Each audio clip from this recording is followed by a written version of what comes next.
Long ഡേക്ക് ശേഷം നമുക്ക് feel ചെയ്യുന്ന ഒരു ക്ഷീണമല്ല ബേൺ ഔട്ട് ഫിസിക്കലി ഉണ്ട്, ഇമോഷണലി ഉണ്ട്, മെൻ്റലി ഉണ്ട്.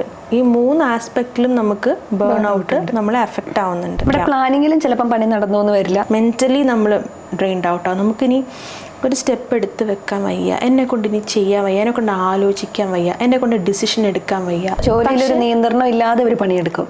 ബോഡി മനസ്സിലാക്കുന്നതാണ് ഇത്രയും കാലം ജീവിച്ച പോലെയുള്ള എന്തോ ഒരു മാറ്റം വന്നിട്ടുണ്ട്, അതിനനുസരിച്ച് ബോഡി മാറും. ജോലിയിൽ നമുക്ക് അമിതമായിട്ട് ജോലി ചെയ്യേണ്ടി വരുമ്പോഴും, അല്ലെങ്കിൽ ആ ജോലിയിൽ കൃത്യമായി നമുക്ക് പ്രതിഫലം ലഭിക്കാതെ വരുമ്പോഴും, അല്ല ഓഫീസ് സ്പേസിലെ വ്യക്തിബന്ധങ്ങളൊക്കെ നമ്മളെ അഫക്റ്റ് ചെയ്യുമ്പോൾ നമ്മൾ ബേൺ ഔട്ട് ആവാനുള്ള ഒരു സാധ്യത ഉണ്ടാവുമായിരിക്കും. അതായത് ഒരു സപ്പോർട്ട് സിസ്റ്റം ഇല്ല എങ്കിൽ, ഇപ്പം നമ്മൾ ഇങ്ങനെ ഒരു ലോ ഫേസ് ആണ്, ബേൺഡ് ഔട്ടാണ്, ഇത് നമുക്ക് ചെന്ന് പറയാനോ അല്ലെങ്കിൽ ഓക്കെ അയാൾ കുറച്ച് ദിവസമായിട്ട് ലോ ആണല്ലോ എന്ന് മനസ്സിലാക്കി നമ്മളോട് ചോദിക്കാനോ പറ്റുന്ന ഒരു സപ്പോർട്ട് സിസ്റ്റം നമുക്കില്ല എങ്കിൽ നമുക്കതിനെ ഡീൽ ചെയ്യാൻ ഭയങ്കര ബുദ്ധിമുട്ടാണ്.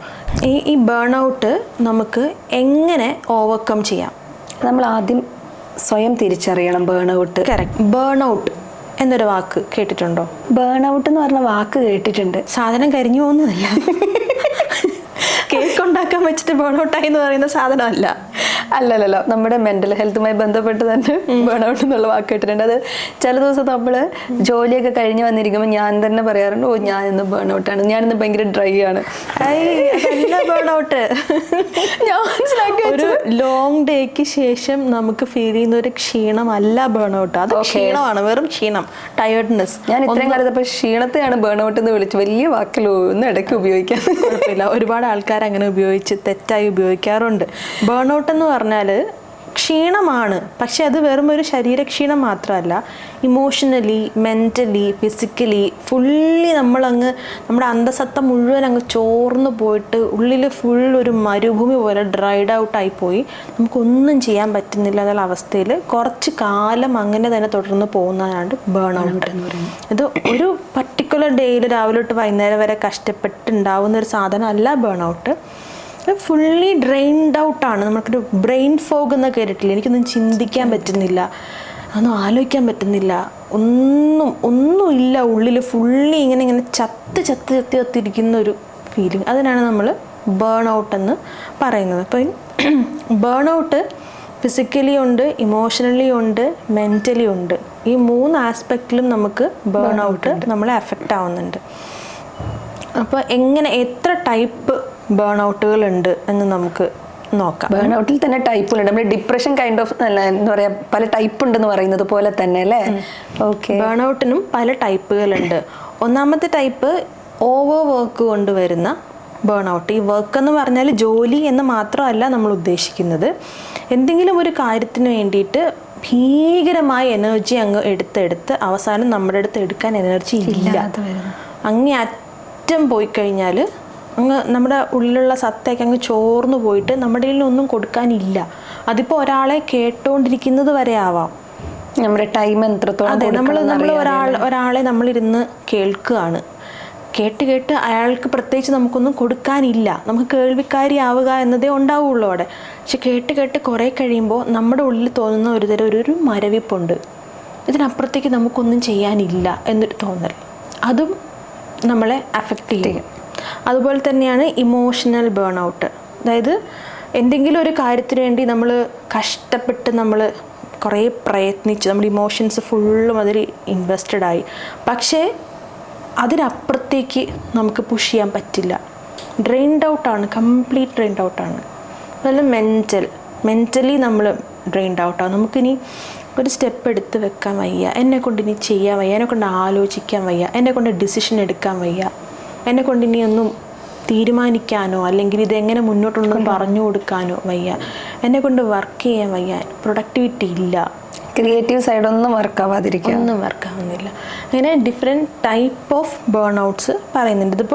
ഇത് അതിൻ്റെ വളരെ സൂപ്പർഫിഷ്യലായിട്ടുള്ളതാണ്. ഉള്ളിലേക്ക് പോയാൽ ഇനിയും വേറെ കാറ്റഗറീസും കാര്യങ്ങളും ഒക്കെ വേറെ ഉണ്ട്.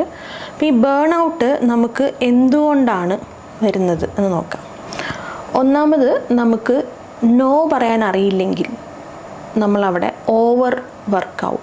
ഓക്കെ. ഇപ്പം വർക്കിൽ മാത്രമല്ല എന്ത് കാര്യത്തിലും നമ്മൾ മുമ്പൊരു പോഡ്കാസ്റ്റിൽ സംസാരിച്ചിട്ടുണ്ട് ബൗണ്ടറി വരയ്ക്കേണ്ടതിൻ്റെ ഒരു ഇമ്പോർട്ടൻസിനെ കുറിച്ച്. ഇപ്പോൾ ഈ കൃത്യമായിട്ട് ബൗണ്ടറി വരയ്ക്കാതെ അല്ലെങ്കിൽ കൃത്യമായിട്ട് നോ എന്ന് പറയാതെ, നോ എന്ന് പറയുമ്പോൾ അതെന്തോ ഒരു ബുദ്ധിമുട്ടാണ് അല്ലെങ്കിൽ അതൊരു നെഗറ്റീവാണ് എന്ന് വിചാരിക്കുന്നിടത്ത് നമ്മളെക്കൊണ്ട് പറ്റാവുന്നതിൽ കൂടുതൽ പണികൾ നമ്മൾ കമ്മിറ്റ് ചെയ്യുകയും നമ്മൾ എക്സോസ്റ്റഡായി പോവുകയും ചെയ്യും. ഇത് കൂടുതലും എനിക്ക് തോന്നുന്നു വർക്ക് ഫ്രണ്ടിലാണ് നമ്മൾ കാണുന്നതെങ്കിൽ പോലും നമ്മുടെ വീടുകളിൽ നമ്മൾ കാണാറുണ്ട്. ഇപ്പോൾ ചില അമ്മമാർ അല്ലെങ്കിൽ വീട്ടമ്മമാർ അവർ ഒത്തിരി പണിയെടുക്കുന്നുണ്ട്, ജോലിയിലൊരു നിയന്ത്രണം ഇല്ലാതെ അവർ പണിയെടുക്കും. അതേപോലെ തന്നെ ഒരു ബുദ്ധിമുട്ടാണ് അവർ വേറെ ആർക്കും ആ പണി കൊടുക്കുന്നില്ല. ഇപ്പം തുണി അലക്കാനുണ്ട്, ഞാൻ അലക്കിയാലേ ശരിയാവുള്ളൂ. കുക്ക് ചെയ്യാനുണ്ട്, ഞാൻ കുക്ക് ചെയ്താലേ ശരിയാവുള്ളൂ. പാത്രം കഴുകാനുണ്ട്, ഞാൻ കഴുകിയില്ലെങ്കിൽ വൃത്തിയാവില്ല. അപ്പോൾ അവസാനം ഈ ഞാനാണ് ഇതെല്ലാം ചെയ്തുകൊണ്ടിരിക്കുന്നത്. ശരിയാണ്, കുക്ക് ചെയ്യാൻ ഒരാൾ അടുക്കളയിൽ സഹായത്തിന് വന്നു കഴിഞ്ഞാൽ നമ്മൾ ചെയ്യുന്ന അത്ര പെർഫെക്ഷനോടെ ചിലപ്പോൾ അയാൾ ചെയ്യില്ലായിരിക്കും. പ്ലാനിങ്ങിലും ചിലപ്പം പണി നടന്നു വരില്ല. അതെ, ഇപ്പം കുറേ കാലമായിട്ട് ചെയ്തുകൊണ്ടിരിക്കുന്ന ഒരാൾക്ക് അത് ഈസി ആയിട്ട് ചെയ്യാം. ആദ്യമായിട്ട് ചെയ്യുന്ന ഒരാൾ ചെയ്യുമ്പോൾ ചിലപ്പോൾ ഇത്തിരി അങ്ങോട്ടും ഇങ്ങോട്ടും മാറിപ്പോകുന്ന കുറേ സമയം എടുത്തുന്നൊക്കെ വരും. അപ്പോൾ ഇവരുടെ സമയത്തിനുള്ളിൽ ഇവർ ഉദ്ദേശിച്ച കാര്യം നടക്കില്ല. അപ്പോഴാണ് നമ്മൾ പറയുന്നത് മാറി ഞാൻ ചെയ്തോളാം, നിങ്ങൾ അടുക്കള കയറി കഴിഞ്ഞാൽ എനിക്കത് ഇരട്ടി പാടാണ്. പക്ഷെ അങ്ങനെ പറഞ്ഞ് നമ്മൾ അവരെ മാറ്റി നിർത്തിക്കഴിഞ്ഞാൽ ആ ജോലിയും കൂടി നമ്മൾ തന്നെ ചെയ്യാണ് at the end of the day സംഭവിക്കുന്നത്. അത് നമ്മളങ്ങനെ നമ്പർ ഓഫ് ജോലീസ് ഇങ്ങനെ വന്നുകൊണ്ടേയിരിക്കും. ഇപ്പോൾ തുണി അലക്കുന്നത്, മക്കളോട് അലക്കുമ്പോൾ അവരലക്കിയാൽ ശരിയാവത്തില്ല. പക്ഷെ അവരലക്കിയില്ലെങ്കിൽ ജീവിതകാലം മുഴുവൻ ഞാൻ തന്നെ അലക്കി കൊടുത്തുകൊണ്ടിരിക്കേണ്ടി വരും. അപ്പോൾ എനിക്ക് വേറെ എന്തെങ്കിലും ചെയ്യാനുള്ള സമയമാണ് അവിടെ പോകുന്നത്. അപ്പോൾ ഈ സാധനങ്ങൾ ചെറുതായിട്ടൊന്ന് ഡെലിഗേറ്റ് ചെയ്യാൻ, ജോലികൾ അസൈൻ ചെയ്യാനൊക്കെ പലർക്കും ബുദ്ധിമുട്ടായിരിക്കും. അതേപോലെ തന്നെയാണ് അസൈൻ ചെയ്ത് കൊടുക്കാൻ ആളില്ലാത്തടത്തും. ചിലർക്ക് അങ്ങനെ പറഞ്ഞാലും ആരും ചെയ്തു കൊടുക്കില്ല. ഇതൊന്ന് ചെയ്തു തരോ, പോയി പണി നോക്ക്, അല്ലെങ്കിൽ ഇതൊന്ന് അലക്കിയ തുണി ഒന്ന് വിരിച്ചെല്ലാം മടക്കി, അല്ലെങ്കിൽ പോയി പുറത്തുനിന്ന് എടുത്തുകൊണ്ട് വരും. ഇപ്പം ഇല്ല പിന്നെ ആവട്ടെ, അവസാനം ഇവർ തന്നെ പോയത് ചെയ്യേണ്ടി വരും. അപ്പോൾ ഈ ബേൺ ഔട്ടിൻ്റെ ഓവർ സ്ട്രെസ് വരുന്നത് എക്സ്ട്രാ പണികൾ ചെയ്യുമ്പോഴാണ് നമ്മൾ പറയുമ്പോഴും അത് ഡെലിഗേറ്റ് ചെയ്യാൻ പറ്റാത്തവരും ഡെലിഗേറ്റ് ചെയ്തിട്ട് എടുക്കാത്തവരും ഉണ്ടാവും. ഇനി ഇതിൻ്റെ വേറെ ഒരു വേർഷൻ പറയുകയാണെങ്കിൽ, ഇപ്പോൾ ഒരു കിടപ്പിലായ ഒരു രോഗീനെ വീട്ടിൽ തന്നെ നോക്കിക്കൊണ്ട് നിൽക്കുന്നൊരു ബൈസ്റ്റാൻഡർ, ആ വീട്ടിലുള്ള സ്ത്രീയോ പുരുഷനോ ആരും ആയിക്കോട്ടെ, അവർ ഭയങ്കര ആത്മാർത്ഥതയോടെ ആയിരിക്കും ചെയ്യുന്നത്. പക്ഷേ ഒരു ലിമിറ്റിനപ്പുറം അവർക്ക് ഫീൽ ചെയ്യുന്നൊരു ബേൺ ഔട്ടുണ്ട്. അതായത് അവർ ആ 4 ചുവരുകൾക്കുള്ളിൽ അവർ ചെയ്യുന്ന ഒരേ കാര്യമാണ്. ഡെയിലി മെഷീൻ പോലെ അവർ രാവിലെ ഇന്നത് ചെയ്യുന്നു, ഉച്ചയ്ക്ക് ഇന്നത് ചെയ്യുന്നു, വൈകിട്ട് ഇന്നത് ചെയ്യുന്നു. അവരുടെ ജീവിതം അവിടെ തന്നെ നിൽക്കുകയാണ്. അപ്പോൾ അവർക്കൊരു റിലീഫ് വേണം. ഇല്ലെങ്കിൽ അവരും ഈ പറയുന്ന പോലൊരു കംപ്ലീറ്റ് ബേൺ ഔട്ടിലേക്ക് പോകും. പിന്നെ അവർക്ക് ഒന്നും ചെയ്യാനില്ല, ഒന്നും ചിന്തിക്കാൻ വയ്യ. അത് അവരെങ്ങനെയാണ് പുറത്തേക്ക് എക്സ്പ്രസ് ചെയ്യാമെന്ന് നമുക്കറിയില്ല. അതുപോലെ സ്റ്റുഡൻസ്, ഇപ്പോൾ ഒരുപാട് പേര് പുറത്തേക്ക് പോകാൻ വേണ്ടിയിട്ട് പലതരം മത്സര പരീക്ഷകൾക്ക് പഠിക്കുന്നുണ്ട്. പുറത്തേക്ക് പോകാനായിക്കോട്ടെ, അല്ലെങ്കിൽ എൻട്രൻസ് എക്സാമിനായിക്കോട്ടെ, പലതരം എൻട്രൻസുകൾ ഇപ്പോൾ ഉണ്ട്. അപ്പോൾ അതിനു വേണ്ടി മാത്രം ഫോക്കസ് ചെയ്ത് പഠിച്ച് ഒരു ലെവലെത്തിക്കഴിഞ്ഞ് ഇവർ സാച്ചുറേറ്റഡ് ആവും. ഇവർക്കതിനൊരു ബ്രേക്ക് വേണം. അതായത് കുത്തിയിരുന്നിങ്ങനെ പഠിക്കുന്നതിന് പകരം ഒരു ചെറിയൊരു ബ്രേക്ക് എടുത്തില്ലെങ്കിൽ അങ്ങേയറ്റം അതിന് ഇൻവെസ്റ്റ് ചെയ്ത് കഴിഞ്ഞാൽ ജയിക്കണം എന്ന് നമുക്ക് പ്രതീക്ഷിക്കാം. എങ്ങാനും നെഗറ്റീവ് വന്നാൽ അവർക്ക് താങ്ങാനും പറ്റില്ല. ബേൺ ഔട്ടിൻ്റെ അങ്ങേയറ്റം വന്നു കഴിഞ്ഞാൽ പിന്നെ അവർക്ക് പിന്നെ പഠിക്കാനും പറ്റില്ല, പഠിച്ചൊന്നും പുറത്തേക്ക് വരത്തുമില്ല. ഇങ്ങനെ പറഞ്ഞപ്പോൾ എൻ്റെ ഒരു കസിൻ ഒരു കോമ്പറ്റീറ്റീവ് എക്സാമിന് പ്രിപ്പയർ ചെയ്യുക. അപ്പോൾ അവള് എപ്പോഴോ കബോർഡ് തുറന്നപ്പോഴാണ് പാഡ് ഇരിക്കുന്നത് കണ്ടത്. അപ്പോൾ അവൾ ചിന്തിച്ചപ്പോഴാണ് അറിഞ്ഞത് അവൾ മത്സര പരീക്ഷയ്ക്ക് വേണ്ടി 3-4 മാസമായിട്ട് ഇരുന്ന് പഠിക്കുകയാണ്, വേറെ ഒന്നുമില്ലാതെ. 3-4 മാസമായിട്ട് പീരീഡ്സ് ആയിട്ടില്ല എന്ന ആ മൊമെന്റിലാണ് അവൾ റിയലൈസ് ചെയ്യുന്നത്. അപ്പം അതെങ്ങനെ നമുക്ക് ഗേൾസിനെ സംബന്ധിച്ചിടത്തോളം നമ്മൾ അതിനെക്കുറിച്ചൊരു നമുക്കൊരു എപ്പോഴും ഒരു ഇതുണ്ടാവുമല്ലോ, ഇത് സംഭവിക്കുന്ന ഒരു സാധനമായതുകൊണ്ട്. പക്ഷെ അത്ര പോലും ഔട്ടായിട്ട് അത് മേ ബി അപ്പോൾ ഈ ബേൺ ഔട്ട് പോലെയുള്ള സംഭവം സംഭവിച്ചതായിരിക്കാം അല്ലേ? അങ്ങനെ മേ ബി അതിനൊരു സാധ്യതയുണ്ടല്ലേ? അത് നമുക്കൊരു കംപ്ലീറ്റ് ബേൺ ഔട്ട് എന്ന് പറയാൻ പറ്റില്ല. അത് ഹൈപ്പർ ഫോക്കസ്ഡ് ഒരെണ്ണത്തിലേക്ക് മാത്രം വന്നിട്ട് ബാക്കിയുള്ളത്, ഇപ്പോൾ നോമ്പെടുക്കുന്ന ആൾക്കാരുണ്ടല്ലോ, എസ്പെഷ്യലി മുസ്ലിം കുട്ടികളൊക്കെ, അപ്പോൾ അവർ പറഞ്ഞ് ഞാൻ കേട്ടിട്ടുണ്ട്, അവർ നോമ്പെടുക്കുന്ന ആ ഒരു മാസം അവരുടെ പീരീഡ്സ് മിക്കവാറും പേർക്കും വരാറില്ല. കാരണം ബോഡി മനസ്സിലാക്കുന്നതാണ് ഇത്രയും കാലം ജീവിച്ച പോലെയുള്ള എന്തോ ഒരു മാറ്റം വന്നിട്ടുണ്ട്, അതിനനുസരിച്ച് ബോഡി മാറും. ഇപ്പോൾ ഈ പറഞ്ഞതും അതേപോലെ ഒരു സിറ്റുവേഷൻ ആയിരിക്കാം. അതുപോലെ തന്നെ നമ്മുടെ ജോലിയിൽ നമുക്ക് അമിതമായിട്ട് ജോലി ചെയ്യേണ്ടി വരുമ്പോഴും അല്ലെങ്കിൽ ആ ജോലിയിൽ കൃത്യമായി നമുക്ക് പ്രതിഫലം ലഭിക്കാതെ വരുമ്പോഴും അല്ല ഓഫീസ് സ്പേസിലെ വ്യക്തിബന്ധങ്ങളൊക്കെ നമ്മളെ അഫക്ട് ചെയ്യുമ്പോൾ നമ്മൾ ബേൺ ഔട്ട് ആവാനുള്ള ഒരു സാധ്യത ഉണ്ടാവുമായിരിക്കും അല്ലേ? ഉണ്ട്. അതായത് ഈ റിവാർഡുകൾ എന്ന് പറയുമ്പോൾ റിവാർഡ് ആൻഡ് റെക്കഗ്നിഷൻ അത് നമുക്ക് നമ്മുടെ ഉള്ളിൽ നിന്നോ പുറത്തു നിന്നോ കിട്ടേണ്ടത് ഒരു മനുഷ്യന് വളരെ അത്യന്താപേക്ഷിതമായ ഒരു സാധനമാണ്. അതായത് നമ്മൾ എന്ത് ചെയ്യുമ്പോഴും നമുക്കൊരു അപ്രീസിയേഷൻ വേണം. അതിപ്പോൾ നമ്മൾ ഇഷ്ടപ്പെട്ട് ചെയ്യുന്ന കാര്യമാണെങ്കിൽ നമ്മുടെ ഉള്ളിൽ തന്നെ അപ്രീസിയേഷൻ ഉണ്ട്. ചെയ്ത് കഴിയുമ്പോൾ നമുക്കൊരു സന്തോഷം, ഓ ഞാനിത് ചെയ്തു. ഇനി അതല്ല മറ്റൊരാൾക്ക് വേണ്ടി ചെയ്തു കൊടുക്കുന്നതാണെങ്കിൽ അയാൾ ചെയ്തു കൊടുക്കുമ്പോൾ ആ ഒരു സാറ്റിസ്ഫാക്ഷൻ, ഇപ്പോൾ ജോലിയാണെങ്കിൽ ജോലി കംപ്ലീറ്റ്ലി തീർന്നതിൻ്റെ സാറ്റിസ്ഫാക്ഷൻ, അതല്ല മറ്റൊരാൾക്ക് എന്തെങ്കിലും സഹായം ചെയ്തു കൊടുക്കുകയാണെങ്കിൽ അത് അയാൾക്ക് ഉപകാരപ്പെട്ടല്ലോ എന്നുള്ള സാറ്റിസ്ഫാക്ഷൻ. പക്ഷെ ഇതൊന്നും ഇല്ലാത്ത ചില സാഹചര്യങ്ങൾ വന്നു കഴിഞ്ഞാൽ അവിടെ നമുക്ക് ആ ജോലി അല്ലെങ്കിൽ ആ ഒരു കമ്മിറ്റ്മെൻറ്റ് നമുക്ക് ചെയ്തു തീർക്കാൻ നമുക്ക് ഭീകരമായ ബുദ്ധിമുട്ടായിരിക്കും. അതായത് അതിനേക്കാളും വലിയൊരു പ്രശ്നമാണ് നമ്മുടെ ഉള്ളിലുണ്ടാകുന്ന ക്ലാഷ്. അതായത് നമ്മുടെ വാല്യൂ സിസ്റ്റവും നമ്മൾ ചെയ്യുന്നതും തമ്മിൽ ബന്ധമില്ലാതാവുമ്പോൾ. ഇപ്പോൾ എങ്ങനെ ഇപ്പോൾ എക്സാമ്പിൾ പറയാം, ഞാൻ വിശ്വസിക്കുന്നത് ഭയങ്കര സോഷ്യൽ കാര്യങ്ങളിലാണെന്ന് വിചാരിക്കുക. അതായത് മറ്റുള്ളവർക്ക് വേണ്ടി ജീവിക്കണം, മറ്റുള്ളവർക്ക് അങ്ങനെ ചെയ്യണം, മറ്റുള്ളവർക്ക് ഇങ്ങനെ ചെയ്യണം. എന്നിട്ട് ഞാൻ വന്നിരുന്ന് പണിയെടുക്കുന്നത് ഈ മനുഷ്യനുമായിട്ട് യാതൊരു ബന്ധവും ഇല്ലാത്തൊരു കോർപ്പറേറ്റിലാണെങ്കിൽ at the end of the day ഞാൻ നാട്ടുകാർക്ക് നല്ലത് ചെയ്യാൻ വിചാരിച്ച് ഞാൻ ഇവിടെ ഇരുന്ന് ഏതോ മെഷീന് വേണ്ടി എന്തോ ചെയ്യുകയാണല്ലോ എന്നുള്ള തോന്നൽ. ഇപ്പം എൻ്റെ അഭിരുചി എഴുത്തിലോ വായനയിലോ വരയിലോ ആണെങ്കിൽ ഞാൻ പോയി കോഡിംഗ് ആണ് ചെയ്യുന്നതെങ്കിൽ കുറച്ച് കാലം കഴിയുമ്പോൾ ഞാനങ്ങ് ഡ്രെയിൻഡ് ഔട്ട് ആവും. കാരണം എൻ്റെ പാഷൻ കിടക്കുന്നത് ഇവിടെ അല്ല, ഇത് ഞാൻ ജീവിത സാഹചര്യങ്ങൾ കൊണ്ട് ചെയ്തു പോകുന്ന ജോലിയാണ്. എൻ്റെ ക്രിയേറ്റിവിറ്റി കിടക്കുന്നത് അപ്പുറത്താണ്, എൻ്റെ പാഷൻ അപ്പുറത്താണ്. അപ്പോൾ ഡെയിലി നമ്മൾ ഇതിങ്ങനെ റിസെൻറ്റ് ചെയ്തുകൊണ്ടിരിക്കുക, ഞാൻ എന്തിനാണ് പോകുന്നത്, ഇതല്ലല്ലോ ഞാൻ ചെയ്യേണ്ടത്, ഇങ്ങനെ അല്ലല്ലോ ഞാൻ ജീവിക്കേണ്ടത്, ഇതല്ലല്ലോ ഞാൻ. ആ ഒരു ക്ലാഷ് ഉള്ളിൽ കിടന്നു കഴിഞ്ഞാൽ നമുക്ക് പെട്ടെന്ന് തന്നെ ബേൺ ഔട്ടായി പോകും. നമുക്ക് ചെയ്യുന്ന ജോലിയോട് നമ്മൾ എത്രയൊക്കെ ആത്മാർത്ഥത കാണിക്കാൻ ശ്രമിച്ചാലും ഉള്ളിൽ നിന്ന് ആ ഒരു ഡ്രൈവ് നമുക്ക് വരില്ല. അത് നമ്മളെ കൊണ്ടെത്തിക്കുന്ന ഒരു പോയിൻ്റ് ഉണ്ട്. അതായത് ഈ ബേൺ ഔട്ടുകൾ കഴിഞ്ഞതിന് ശേഷം ഈ ബേൺ ഔട്ടിൽ നിന്ന് തിരിച്ചു വരാൻ പറ്റുന്നവരാണ് ഭൂരിഭാഗം പേരും. അതൊരു സൈക്കിള് പോലെ ലൈറ്റായിട്ട് വരുന്നു പോകുന്നു അങ്ങനെ. പക്ഷെ ഇതിങ്ങനെ കുറേ തവണ ഇങ്ങനെ അടുപ്പിച്ചടുപ്പിച്ച് വന്നു കഴിയുമ്പോൾ നമ്മൾ സ്റ്റക്കായിട്ട് നിൽക്കുന്നൊരു പോയിൻ്റ് ഉണ്ട്. അതിനപ്പുറത്തേക്ക് പലരും പല രീതിയിലായിരിക്കും ഇത് റിയാക്ട് ചെയ്യുക. ചിലർ അതിനെ ഭീകരമായി ഡിറ്റാച്ച്ഡ് ആയ ഒരു അവസ്ഥയിലായിരിക്കും വരിക. അവർക്ക് പിന്നെ ആരെയും കാണണ്ട, ആരോടും സംസാരിക്കും, ഫാമിലിനോടും സുഹൃത്തുക്കളോടും ഓഫീസിലും വേണ്ട. ഞാൻ കഷ്ടപ്പെട്ട് പണിയെടുക്കുന്നു, ഞാൻ പണിയെടുക്കണമല്ലോ എന്ന് കരുതി ഞാൻ പണിയെടുക്കുന്നു, അതുകൊണ്ട് പണിയെടുക്കുന്നു, എനിക്ക് വേറൊന്നും അറിയില്ല, എനിക്കിന്ന് വേറൊന്നും ആലോചിക്കേണ്ട. അവരെത്തുന്നൊരു ഡിറ്റാച്ച്മെൻറ്റ് എന്ന് പറയുന്നൊരു സോണിലേക്ക്. കാരണം ഞാൻ വിചാരിക്കുന്ന ഒന്നും അല്ല ഞാൻ ചെയ്യുന്നത്, ഞാൻ ഒന്നും ആയില്ല, ഞാൻ എങ്ങും എത്തിയില്ല, ആ ഒരു നെഗറ്റിവിറ്റിയിലേക്ക് പോകും. വേറെ ചിലരുടെ ആണെങ്കിൽ അങ്ങേയറ്റം ദേഷ്യത്തിലായിരിക്കും വരിക. അതായത് അവർ വിചാരിച്ചിരിക്കുന്നത് ഞാൻ എന്തിന് ശരിയാവുന്നില്ല, ക്ഷമ ഉണ്ടാവില്ല. ഒരു നമുക്ക് തന്നെ അറിയാം, നമുക്ക് ക്ഷീണം വരുമ്പോഴാണ് നമുക്ക് ഏറ്റവും കൂടുതൽ ദേഷ്യം വരിക. ക്ഷീണം വരുമ്പോൾ നമ്മൾ വിചാരിക്കുന്ന സമയത്ത് വിചാരിക്കുന്ന പോലെ കാര്യങ്ങൾ ചെയ്യാൻ പറ്റാതെ വരുമ്പോൾ നമുക്ക് നമ്മളോട് തന്നെ ഒരു ദേഷ്യം വരും. ആ ദേഷ്യം നമ്മൾ മിക്കവാറും കാണിക്കുന്നത് പുറത്തുള്ള ആൾക്കാരോടും ചുറ്റും നിൽക്കുന്ന ആൾക്കാരോടും ആയിരിക്കും. അതുപോലെ ഈ ബേൺ ഔട്ടായി കഴിഞ്ഞു കഴിഞ്ഞാൽ അതിനപ്പുറത്തേക്ക് ഇപ്പം ഡിറ്റാച്ച്മെൻറ്റിനപ്പുറം ഒരു ദേഷ്യം, ഒന്ന് തൊട്ടതിനും പിടിച്ചതിനൊക്കെ ദേഷ്യം. കാരണം എന്താ, അവൻ ബേൺ ഔട്ടായിട്ടിരിക്കുകയാണ്, അവൻ്റെ ലൈഫിൽ എന്താണ് നടക്കുന്നത് അവനൊരു കൺട്രോൾ കിട്ടുന്നില്ല. എൻ്റെ കൺട്രോളിലല്ല എൻ്റെ ലൈഫ്, ഞാൻ ഇങ്ങനെയൊന്നും അല്ല വിചാരിച്ചത്, എനിക്കൊന്നും ചെയ്യാനും പറ്റുന്നില്ല. അതായത് മടിയായിട്ട് കാണുന്നവരുണ്ട് ചിലർ. ചോദിക്കാൻ വരുമായിരുന്നു, ഈ ബേൺ ഔട്ടായിട്ട് ഇങ്ങനെ കുത്തിയിരിക്കുക. അതായത് അത് മടിയായി തന്നെ ആളുകൾ പറയില്ലേ, നമ്മൾ തന്നെ കൂട്ടുകാരെ പറയില്ലേ, അവൻ എന്തൊരു മടി അല്ലെങ്കിൽ അവൾക്ക് എന്തൊരു മടി, ആ ചെരുപ്പെടുത്ത് അങ്ങോട്ട് വെച്ചാൽ മതി, അല്ലെ ചൂലെടുത്ത് അടിച്ചാൽ മതി, നമ്മളത് അങ്ങനെ പറയുമല്ലോ. ഈ മടിയായിട്ട് കാണുന്ന പലതും മടിയല്ല എന്നുള്ളതാണ്. അതിൽ ചിലത് ആങ്സൈറ്റി ആവാം, ചിലത് ഡിപ്രഷൻ ആവാം, ചിലത് ബേൺ ഔട്ട് ആവാം. അങ്ങനെ പല പല പ്രശ്നങ്ങളുണ്ട്. അതായത് കാണുന്നത് അവർക്ക് ചെയ്യാൻ മടിയായിട്ടോ വേറെ ആരും ചെയ്തു തരുമെന്ന് വിചാരിച്ചിട്ടായിരിക്കും, ഫസ്റ്റ് സ്റ്റെപ്പ് വെക്കാനുള്ള ഒരു അവരെ കൊണ്ട് പറ്റാഞ്ഞിട്ടായിരിക്കും. അതായത് എന്നെ കൊണ്ട് വയ്യ. പക്ഷെ നമ്മളിപ്പോൾ എല്ലാ മടിയും ബേൺ ഔട്ട് ആയിരിക്കില്ല, എല്ലാ ബേൺ ഔട്ടും അതെ അങ്ങനെ ആയിരിക്കും. അതെ, എല്ലാ മടിയും ബേൺ ഔട്ട് അല്ല, എല്ലാ മടിയും ഡിപ്രഷൻ അല്ല, എല്ലാ മടിയും പ്രോക്രാസ്റ്റിനേഷൻ അല്ല. ഇതിനൊക്കെ ഓരോന്നിനും ഓരോതായ കാര്യങ്ങളുണ്ട്.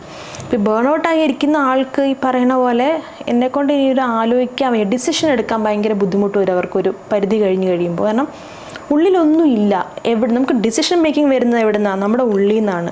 നമുക്ക് എന്ത് വേണം, നമുക്ക് എന്ത് വേണ്ട, ഈ സിറ്റുവേഷൻ ഏതാണ് നല്ലത്, ഏതാണ് ബെറ്റർ ചോയ്സ് എന്നൊക്കെ ചിന്തിക്കാനുള്ള ഒരു സ്പേസ് വേണം. ആ ഒരു മൈൻഡ് സ്പേസ് ഉണ്ടാവില്ല, ആ ഒരു മെൻ്റൽ എനർജി ഉണ്ടാവില്ല. അപ്പോൾ അവർക്ക് എന്ത് തീരുമാനിക്കണം എന്നറിയില്ല. അപ്പോൾ അവർ തീരുമാനങ്ങൾ ഇപ്പോൾ എടുക്കുന്നില്ല, അവർ തീരുമാനങ്ങൾ ഇങ്ങനെ തള്ളിക്കൊണ്ടേയിരിക്കും. അപ്പോൾ ആൾക്കാരെന്ത് വിചാരിക്കുക, അവനൊന്നും തീരുമാനിച്ച് ചെയ്യാവുന്നതേ ഉള്ളൂ, എന്ത് പറഞ്ഞാലും പിന്നെ ആവട്ടെ സമയമുണ്ടല്ലോ എന്ന് പറഞ്ഞുകൊണ്ടിരിക്കും.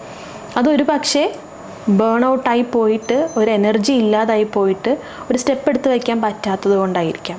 ഇനഫ് സപ്പോർട്ട് കിട്ടാതിരിക്കുക, അതായത് ഒരു സപ്പോർട്ട് സിസ്റ്റം ഇല്ല എങ്കിൽ, ഇപ്പം നമ്മൾ ഇങ്ങനെ ഒരു ലോ ഫേസ് ആണ്, ബേൺഡ് ഔട്ടാണ്, ഇത് നമുക്ക് ചെന്ന് പറയാനോ അല്ലെങ്കിൽ ഓക്കെ അയാൾ കുറച്ച് ദിവസമായിട്ട് ലോ ആണല്ലോ എന്ന് മനസ്സിലാക്കി നമ്മളോട് ചോദിക്കാനോ പറ്റുന്ന ഒരു സപ്പോർട്ട് സിസ്റ്റം നമുക്കില്ല എങ്കിൽ നമുക്കതിനെ ഡീൽ ചെയ്യാൻ ഭയങ്കര ബുദ്ധിമുട്ടാണ്. കാരണം മിക്കവാറും കേസുകളിലും ബേൺ ഔട്ട് വരുന്നത് നമ്മൾ ഓവറായിട്ട് വർക്ക് ചെയ്യുന്നത് കൊണ്ടാണ്.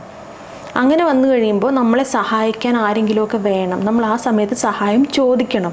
ഇപ്പോൾ ഓഫീസിലാണെങ്കിൽ ഒരുപാട് വർക്ക് ഉണ്ട്, എനിക്ക് ചെയ്യാൻ പറ്റുന്നില്ല, ഞാൻ സ്റ്റക്കായി നിൽക്കുകയാണെങ്കിൽ ഞാൻ ഉറപ്പായിട്ടും എനിക്ക് ഏറ്റവും അടുപ്പമുള്ള എൻ്റെ കൊളീഗിനോടോ അല്ലെങ്കിൽ എൻ്റെ ബോസിനോടോ സംസാരിക്കണം. അതൊരിക്കലും എൻ്റെ കഴിവുകേടായിട്ട് ജഡ്ജ് ചെയ്യപ്പെടുമല്ലോ എന്ന് വിചാരിക്കരുത്. കാരണം നമ്മൾ സ്റ്റക്കായി നിന്ന് നമ്മുടെ പണി നടക്കില്ല, നമുക്ക് ഡെഡ് ലൈൻ മീറ്റ് ചെയ്യാൻ പറ്റില്ല, അപ്പോഴും നമ്മൾ ജഡ്ജ് ചെയ്യപ്പെടുകയാണ്. അപ്പോൾ എന്തുകൊണ്ട് നമുക്ക് സാധിക്കുന്നില്ല, എവിടെയാണ് നമ്മൾ സ്റ്റക്കായി പോകുന്നത്, എൻ്റെ പ്ലേറ്റിൽ ഒരുപാട് സാധനങ്ങളുണ്ടോ, എനിക്കെല്ലാം തീർക്കാൻ പറ്റുന്നില്ല, എനിക്ക് സഹായം വേണം എന്ന് ചോദിക്കുക.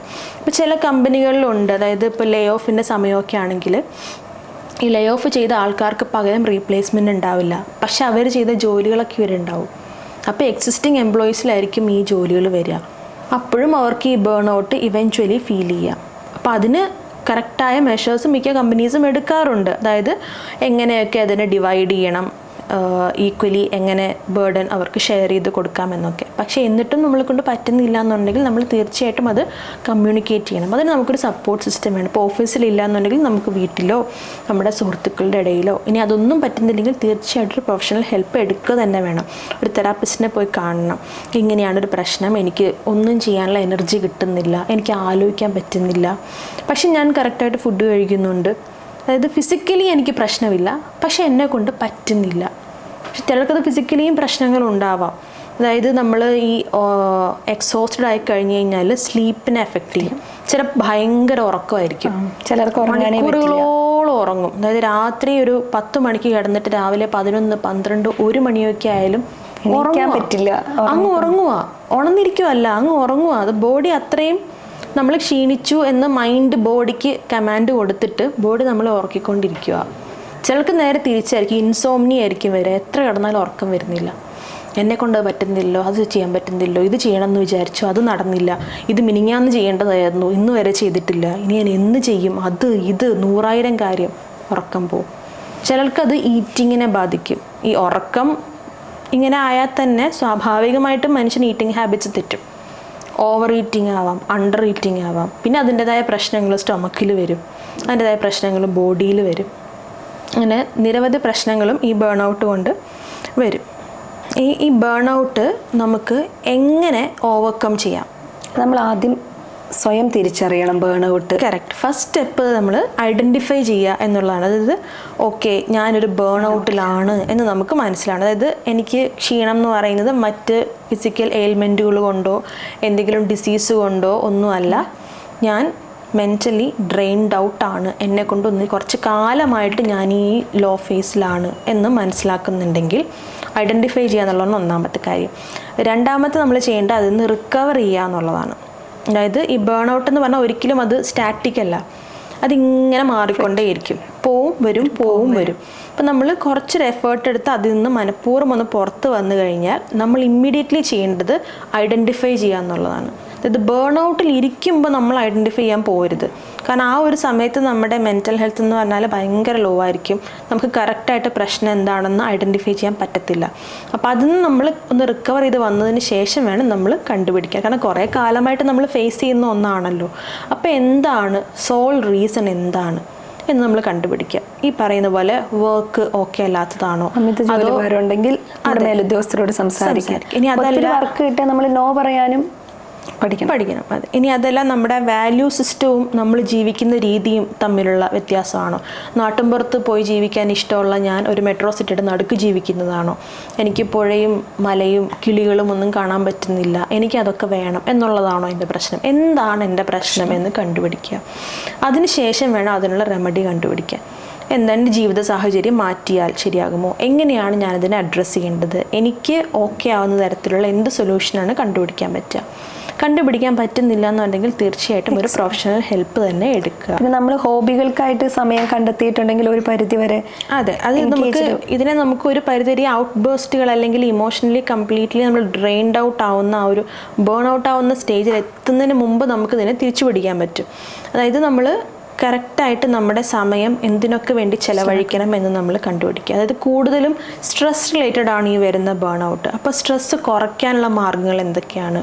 മെഡിറ്റേഷൻ, യോഗ, അല്ലെങ്കിൽ ഇഷ്ടമുള്ള കാര്യങ്ങൾ ചെയ്യുക. പണ്ട് ഇഷ്ടം ഉണ്ടായിരുന്നിട്ട് നമ്മൾ നിർത്തിവെച്ച കാര്യങ്ങളുണ്ടെങ്കിൽ, അതിപ്പോൾ പാട്ടുപാടുകയോ സ്വിമ്മിങ്ങോ അല്ലെങ്കിൽ ക്രിക്കറ്റോ, ഇപ്പോൾ അതിനുള്ള ഓപ്ഷൻസ് എല്ലായിടത്തും ഉണ്ട്. ഇപ്പം നൈറ്റൊക്കെ ആണെങ്കിലും ടർഫിലൊക്കെ പോയി ക്രിക്കറ്റ് കളിക്കാം, ഫുട്ബോൾ കളിക്കാം. പണ്ട് കുട്ടിക്കാലത്ത് ഇഷ്ടത്തോടെ ചെയ്തിട്ട് മുതിർന്നപ്പോൾ നമുക്ക് മാറ്റി വെക്കേണ്ടി വന്ന എന്ത് ഇഷ്ടവും നമുക്ക് പ്രണയം തിരിച്ചു പിടിച്ചുകൊണ്ട് വരാൻ അല്ല കേട്ടോ പറയുന്നത്. പണ്ട് 10ാം ക്ലാസ്സിൽ ഒരുത്തിയെ പ്രേമിച്ചതാണോ നിർത്തിയതാണ് വീണ്ടും പോയി പ്രണയിച്ചുകൊണ്ട് വരാമെന്നല്ല പറയുന്നത്. ഈ ആക്ടിവിറ്റീസ്, അതായത് ഫിസിക്കലി ഇൻവോൾവ് ആവുന്ന ആക്ടിവിറ്റീസ്, അല്ലെങ്കിൽ എക്സസൈസ് ചെയ്യുക, ഒരു വാക്കിന് പോവുക, അതല്ലെങ്കിൽ ഇഷ്ടമുള്ള കാര്യങ്ങൾ ചെയ്യുന്ന ഗ്രൂപ്പിൽ പോയിട്ട് ജോയിൻ ചെയ്യുക. അപ്പോൾ ബുക്ക് വായിക്കുന്നവരുടെ ഒരു കമ്പനി ഉണ്ടെങ്കിൽ, ഒരു ഗ്രൂപ്പ് ഉണ്ടെങ്കിൽ അവരിൽ ജോയിൻ ചെയ്യുക. അതുപോലെ നമ്മുടെ ശാരീരിക ആരോഗ്യം, ഹെൽത്ത്, ഫിസിക് എപ്പോഴും നമ്മൾ ശ്രദ്ധിക്കാം. മെന്റൽ ഹെൽത്തും ഫിസിക്കും തമ്മിൽ എപ്പോഴും ബന്ധമുണ്ട് എന്ന് നമ്മൾ പറയുമല്ലോ. അപ്പൊ അതൊക്കെ ഇഷ്ടപ്പെട്ട ഭക്ഷണം കഴിക്കുക, അല്ലെങ്കിൽ നമ്മൾ സ്ട്രെസ്സിൽ നിന്ന് പുറത്തുവരാൻ, നമ്മളെ ഹാപ്പി ആക്കാൻ എന്ത് കുറെ കൂടി സെൽഫ് കെയർ ചെയ്യുക. സെൽഫ് കെയർ ചെയ്യുമ്പോൾ നമുക്ക് മനസ്സിലാവും, ഓക്കെ ഞാൻ അത്ര ഓക്കെ അല്ലല്ലോ എന്ന് എനിക്ക് തന്നെ തിരിച്ചറിയാൻ പറ്റും. അതായത് ഞാൻ എന്നെ കുറച്ചും കൂടി സ്നേഹിക്കുക, എന്നെ കുറച്ചും കൂടി കരുതുക, എനിക്ക് നല്ല ഭക്ഷണം കൊടുക്കുക, ഞാൻ നല്ല ആൾക്കാരുടെ കൂടെയാണ് സമയം ചിലവാക്കുന്നത്. നെഗറ്റീവ് ആൾക്കാരുടെ കൂടെ ചിലവാക്കി കഴിഞ്ഞാൽ തന്നെ നമുക്ക് കിട്ടുന്നത് നെഗറ്റിവിറ്റി ആയിരിക്കും. അപ്പം അതൊക്കെ നമുക്ക് തിരിച്ചറിയണമെങ്കിൽ എപ്പോഴും നമ്മളൊരു ഇൻട്രോസ്പെക്ഷൻ, നമ്മുടെ ഉള്ളിലേക്ക് തന്നെ നോക്കിയിട്ട് നമ്മളെ തന്നെ റീഡ് ചെയ്യുക, നമ്മളെ തന്നെ മനസ്സിലാക്കുക, നമ്മളെ സ്നേഹിക്കുക. നമുക്ക് നല്ല ഭക്ഷണം, നല്ല പുസ്തകങ്ങൾ, നല്ല ചിന്തകൾ. സോഷ്യൽ കമ്മ്യൂണിറ്റീൻ്റെ ഒപ്പം നമ്മൾ പറഞ്ഞു അല്ലേ, social communities. You are what you think എന്ന് കേട്ടിട്ടുണ്ടോ? നിങ്ങൾ എന്ത് ചിന്തിക്കുന്നോ അതാണ് നിങ്ങൾ. അപ്പം നിങ്ങളുടെ നല്ല ചിന്തകൾ വരണമെങ്കിൽ നിങ്ങൾ ഇരിക്കുന്ന എൻവയോൺമെൻറ്റും നല്ലതായിരിക്കണം, പോസിറ്റീവ് ആയിരിക്കണം. അപ്പം അങ്ങനെയുള്ള കാര്യങ്ങളിൽ ശ്രദ്ധ കൊടുക്കുക. അപ്പം അങ്ങനെയുള്ള ചെറിയ ചെറിയ കാര്യങ്ങൾ ഡെയിലി ചെയ്ത് വരുമ്പോൾ തന്നെ നമുക്ക് സ്ട്രെസ്സിൻ്റെ ലെവൽ ഒരു പരിധി വരെ കൺട്രോൾ ചെയ്യാനും നമുക്ക് എന്താണ് വേണ്ടത് എന്ന് നമുക്ക് കുറച്ചും കൂടി ക്ലാരിറ്റിയും കിട്ടും. അപ്പം അങ്ങനൊരു എക്സ്പേർട്ടിന്റെ നമ്മൾ ഇതാണെന്ന് അറിഞ്ഞു കഴിഞ്ഞാൽ സുഹൃത്തുക്കളോടോ കുടുംബാംഗങ്ങളോടോ അല്ലെങ്കിൽ എക്സ്പേർട്ടിനോടോ നമ്മൾ സംസാരിക്കുന്നതും നമുക്ക് ഗുണകരമായിട്ടുള്ളൊരു കാര്യമാണ്. എന്താണ് ചിലപ്പോൾ നമ്മൾ ആങ്സൈറ്റി ആണോ, ഡിപ്രഷനാണോ, ബേൺ ഔട്ട് ആണോ, എന്താണ് നമ്മൾ ഫേസ് ചെയ്യുന്നത് എന്ന് നമ്മൾക്ക് കൃത്യമായിട്ട് മനസ്സിലാക്കാൻ വേണ്ടി ഒരു എക്സ്പേർട്ടിന്റെ സഹായം നമ്മൾ സീക്ക് ചെയ്യുന്നത് ഗുണകരമാവുകയും ചെയ്യും. തീർച്ചയായിട്ടും. അത് ഏത് ഇമോഷൻ, മെൻ്റൽ ഹെൽത്ത് വരുമ്പോൾ ആരും എക്സ്പേർട്ടുകൾ, അതായത് നമ്മൾ ആരും അതിനെക്കുറിച്ച് ആധികാരികമായി പറയാൻ കഴിയുന്നവരല്ല. അതിന് പറ്റുന്ന പ്രൊഫഷണൽസ് അവിടെ ഉണ്ട്. പലപ്പോഴും സംഭവിക്കുന്നത് നമ്മൾ അല്പജ്ഞാനം വെച്ചിട്ടോ അല്ലെങ്കിൽ ഗൂഗിൾ ചെയ്ത് വെച്ചിട്ടോ ആണ് നമ്മൾ നമ്മുടെ സിംറ്റംസ്, ഓക്കെ ഇതൊക്കെ വെച്ചിട്ടാണെങ്കിൽ എൻ്റെ സിംറ്റംസ് ഇതൊക്കെയാണെങ്കിൽ എൻ്റെ രോഗം ഇതാണ് എന്ന് നമ്മൾ തന്നെ സെൽഫ് ഡിറ്റക്ട് ചെയ്യുകയാണ് ചെയ്യുന്നത്. കോമഡി ഇതായിട്ട് ബന്ധമില്ലെങ്കിലും എൻ്റെ കൂട്ടുകാർക്ക് ഒരു ആങ്സൈറ്റി വരുന്ന സമയത്ത് ഒരു മെഡിസിൻ ഡോക്ടർ എഴുതിയപ്പോൾ ഇത് കൊണ്ടുവന്നിട്ട് വേറൊരു കൂട്ടുകാർ ഗൂഗിൾ ചെയ്ത് നോക്കിയത് എന്താണ്, അപ്പോൾ ഇത് ഗൂഗിളിൽ ഇതിൻ്റെ സൈഡ് എഫക്ട്സ് ഇതാണ്, ശശി തരൂരിൻ്റെ വൈഫ് കഴിച്ച് മരണത്തിനിടയാക്കി മരുന്ന് ഇതാണ്. അപ്പോൾ ഇവിടെ അയ്യോ അപ്പം ഞാനത് കഴിക്കാൻ പറ്റില്ല. അപ്പം ഓൾറെഡി ആങ്സൈറ്റി പോയ ആളെ അത് ഇരട്ടിയാക്കി. അതെ, പ്രത്യേകിച്ച് മെൻ്റൽ ഹെൽത്തിൻ്റെ കാര്യത്തിൽ വരുമ്പോൾ അല്പജ്ഞാനം വളരെ അപകടകരമാണ്. കാരണം ഒരു നൂലിയുടെ വ്യത്യാസമേ കാണുള്ളൂ പല ഡിസീസുകളും തമ്മിൽ. അത് കൃത്യമായിട്ട് ഐഡൻറ്റിഫൈ ചെയ്യാൻ പറ്റിയില്ലെങ്കിൽ നമ്മൾ റോങ് ജഡ്ജ്മെൻറ്റിനായിരിക്കും, റോങ് ഡയഗ്നോസിസിനായിരിക്കും മരുന്ന് കഴിക്കാൻ പോകുന്നത്, അല്ലെങ്കിൽ അത് ട്രീറ്റ് ചെയ്യാൻ പോകുന്നത്. അപ്പം അത് കൃത്യമായിട്ട് എന്താണ് കോസ് എന്ന് കണ്ടെത്താൻ ഇവിടെ എക്സ്പേർട്ടുകൾ ഇഷ്ടം പോലെയുണ്ട്. അപ്പോൾ അവരുടെ അടുത്ത് ചെന്ന് കൃത്യമായിട്ടത് കണ്ടുപിടിച്ച് അതിനെ അഡ്രസ്സ് ചെയ്യുക എന്നുള്ള ബേസിക് കാര്യം ചെയ്യേണ്ടതെന്ന് വെച്ചാൽ ഈ ബേൺ ഔട്ടിലേക്കോ അല്ലെങ്കിൽ ഇതുപോലുള്ള എക്സ്ട്രീമുകളിലേക്കോ പോവാതെ തന്നെ നമ്മളതിനെ ഐഡൻറ്റിഫൈ ചെയ്ത് നമ്മളൊരു പീസ്ഫുള്ളി സ്ട്രെസ് ഫ്രീ ആയിട്ട് ജീവിക്കാൻ നോക്കുക എന്നുള്ളത് തന്നെയാണ്.